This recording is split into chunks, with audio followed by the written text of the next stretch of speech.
Renault D1 est un char léger d'accompagnement de l'infanterie. Dépassé lorsque commence le conflit mondial, il participe néanmoins à la bataille de France en juin 1940 et également à la campagne de Tunisie 1942-43. C'est le premier char français à avoir d'origine un équipement radiotélégraphie. En 1926, le nouveau programme de chars légers d'accompagnement de l'infanterie amène la société Renault à tester sur la plateforme de son prototype NC1 divers aménagements pour répondre aux nouveaux besoins tels que la tourelle pour canon de 47 mm. L'accroissement de l'épaisseur du blindage et l'augmentation de l'habitabilité pour recevoir le troisième homme d'équipage. L'opérateur radio, renommé successivement NC28 puis NC3, il est finalement rebaptisé en 1929 char D1 ou char UT dans la nomenclature Renault. Les 10 premiers D1 sortent d'usine équipés de la tourelle version canon de char FT-17. En 1932, ils seront dotés de la tourelle Schneider ST1 qui sera rapidement abandonnée et remplacée. À partir de 1936, par la ST2 équipée d'un canon de 47 mm semi-automatique modèle 1934 et d'une mitrailleuse Rebelle de 7,5 mm. Pour sa défense rapprochée, le char dispose également d'une mitrailleuse de caisse n'offrant qu'un débattement latéral. Le char D1 a un moteur essence Renault de 25 chevaux à 4 cylindres, d'une cylindrée de 6082 cm3, capable de délivrer 74 chevaux à 2000 tours minute. Équipé d'une boîte de vitesse à 6 rapports en marche avant et une marche arrière, il peut atteindre une vitesse maximale de 18,6 km/h. Il est capable de grimper une pente de 50 à 60%. Le D1 peut également franchir des tranchées à bord franc de 2,2 mètres de large. Son blindage, qui pèse à lui seul 11 tonnes, est équipé de plaques rivetées de 30 mm d'épaisseur sur toute la surface verticale et d'une dizaine de millimètres sur le dessus et le dessous.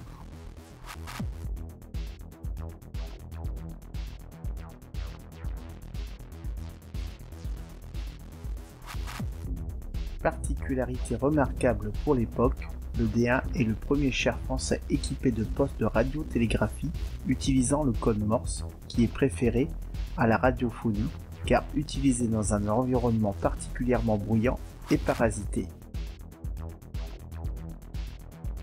Le poste ER52 est installé dans les chars subordonnés et le ER52 bis pour les chars de commandement pour une masse de 50 kg et avec une antenne unifilaire de 5 mètres. La portée théorique est de 3 km.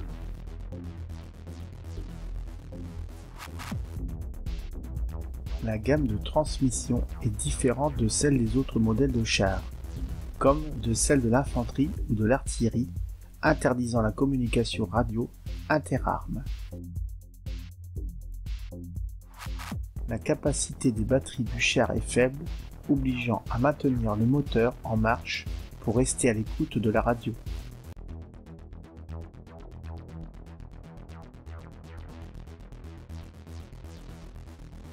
Malgré sa modernité, le D1 n'est pas exempt de défauts, dont le principal est le manque d'ergonomie de la tourelle qui oblige le chef de char à se hisser sur un tabouret pour observer à partir du clocheton alors qu'il doit s'accroupir pour utiliser l'armement.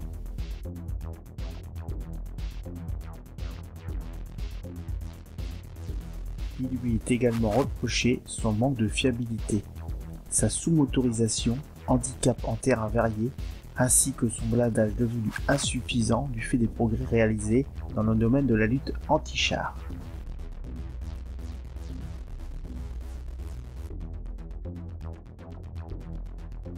Suivant le règlement d'emploi de 1934, ils ne servent plus d'engin d'accompagnement de l'infanterie, mais comme char de bataille en attendant la production des D2, et surtout du B1. pour ouvrir la voie de l'infanterie toujours accompagnée de ces vieux FT-17.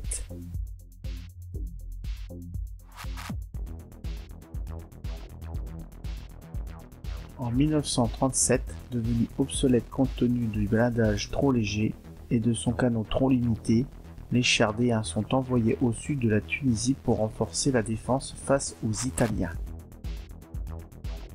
Sur la proposition du capitaine Degas de la direction de l'infanterie en 1930, Renault réalisa une version supérieure au D1.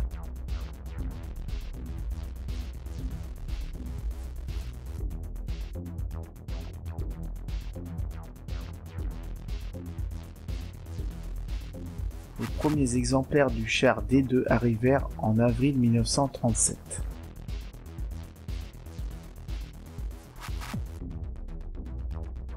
En 1932, lorsque les défauts du D1 apparurent clairement, un nouveau modèle corrigé et doté d'un moteur plus puissant et d'un blindage renforcé fut mis en production.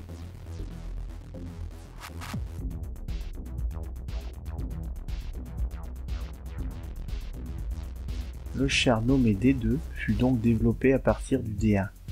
Le D2 était plus haut, plus massif et comportait une nouvelle tourelle moulée.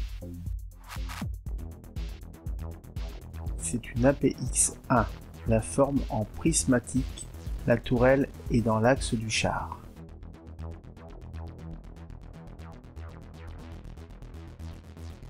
Doté d'un canon de 47 mm SA 34 ou 35, avec une portée pratique de 400 à 600 mètres, une mitrailleuse coaxiale et une en caisse, équipée d'un moteur de 6 cylindres essence 150 chevaux à 2000 tours minute.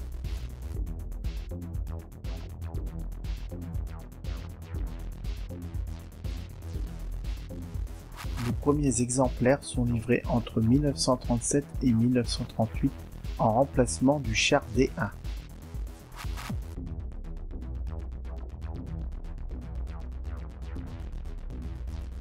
En 1938, la commande est passée pour la deuxième tranche, qui ne sera livrée qu'en avril 1940.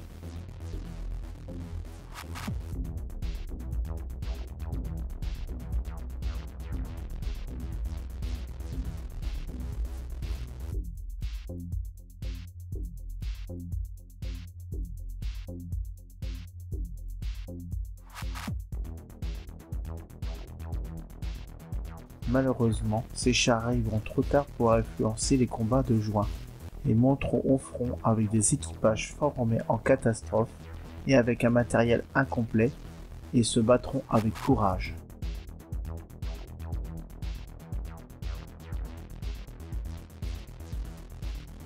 Hormis sa vitesse trop faible de 23 km/h maxi, son autonomie peu convaincante, déjà surclassée lors de sa présence au combat, le D2 est un char facile à produire.